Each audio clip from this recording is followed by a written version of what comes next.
ibiciro by'ibifungurwa mu ntara ya Ngozi byarabaye umurengera ku buryo abanyagihugu tutakironka n'ico tuvuga. Umuceri wa Kigori wahora ku 3,250 ubu ugeze ku 4,500.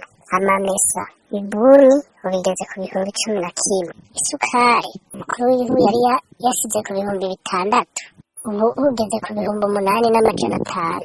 Aho ni mu mabutiki atandukanye, naho nyene bayiguha umenga ni ku kimenyane, batakuzi ntibayiguha bakubwira yuko atayiriho. Ibijumbu vyahora ku 800 ubu bigeze ku 1,200. Ibitoki rero nivyo twibagiye. Ibitoki ubu nta muntu akigura igitoki kuko igitoki kiragoye, nta muntu yokigonda. Igitoke ubu baragucira 10,000, 15,000 n'ibihumbi 20. Hari igihe igitoki kinini bakubwira yuko ari 20,000. Ubu rero kugira urye igitoki ukigura ku mahando, ihando usanga uriko urarigura 2 canke 2,500 bivanye n'ingene imihanyo yacu ingana.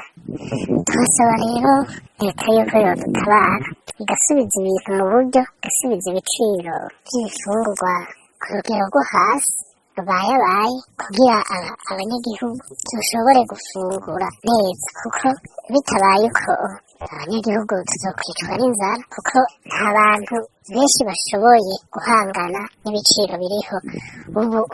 Ubu ni ukubaho ku munsi ku munsi.